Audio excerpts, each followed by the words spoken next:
এই দেখুন, এই মোচাটা হচ্ছে আমাদের গাছের মোচা, বেশ বড় সাইজেরই মোচা। এই মোচাটা হচ্ছে আজকে রান্না করে নেব। মোচার চপও করব খানিকটা, আর খানিকটা হচ্ছে তরকারি করব। অনেকটা বড়ই মোচাটা আমাদের গাছ থেকে বাবা সকালে পেড়ে দিয়ে গেছে। পানোটা আপনাদের সাথে দেখানো হয়নি। প্রথমে মোচাগুলো এই দেখুন, প্রথমে যে এগুলো প্রথমে ছাড়িয়ে নেব। এরকম করে পুরো মোচাটা এগুলো ছাড়িয়ে নেব।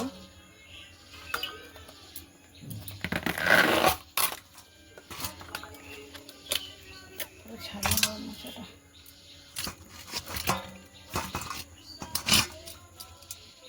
দেখুন এরকম ভাবে হচ্ছে, এরকম কুটে নিচ্ছি। এই দেখুন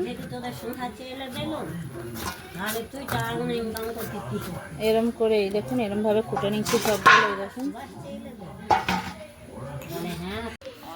এই দেখুন এরকম করে হচ্ছে এটা, যেটা কি বলে, মোচাটা কেটে নিচ্ছে কাকিমা। দেখুন এরকম করে মোচাটা কেটে নিচ্ছে। আমি অত ভালো করে কাটতে পারি না, আমার মাও কাটতে পারে, শাশুড়ি মা, কিন্তু ওনার হাতটা একটু ব্যথা বলে কাকিমা কাটছে।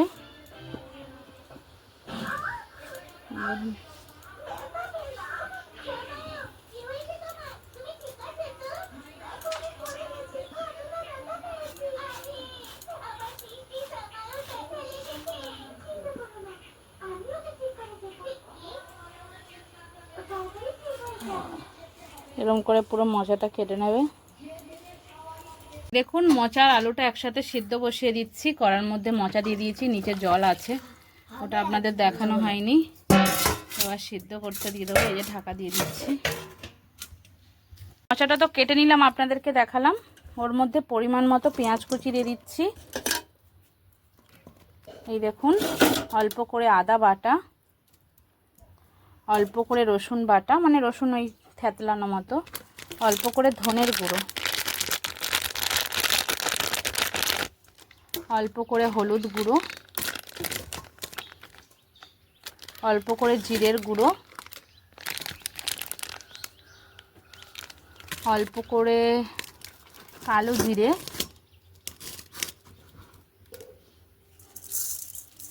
অল্প করে হচ্ছে লঙ্কার গুঁড়ো,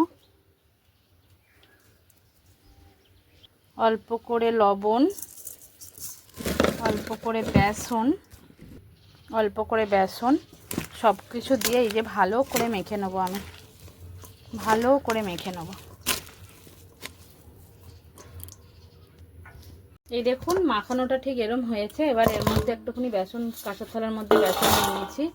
এবার এই দেখুন, এই যে এইগুলো নিয়ে ভিতর থেকে এরম করে আমি চপের শেপে এরম করে রেখে দেবো। সব কটা আমি এরমভাবে করে নেব।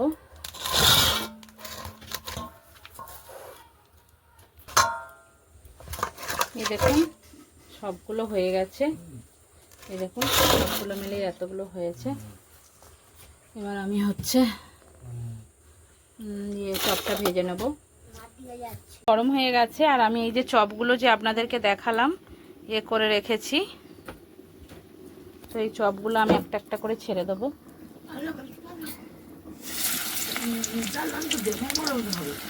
এই দেখুন আমি ছেড়ে দিচ্ছি।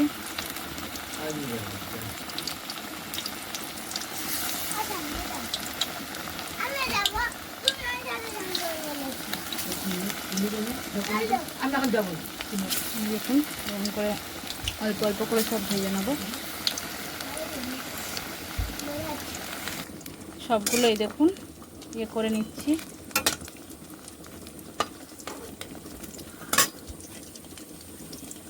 চপটা, মোচার চপগুলো এরকম হয়েছে, দুরকম ভেজেছি, একরকম পাতলা করে আর একরকম এরকম। আপনাদের তো দেখালাম দুরকমভাবে মোচার চপ ভেজেছি। মোচার চপগুলো ঠিক এরকম হয়েছে।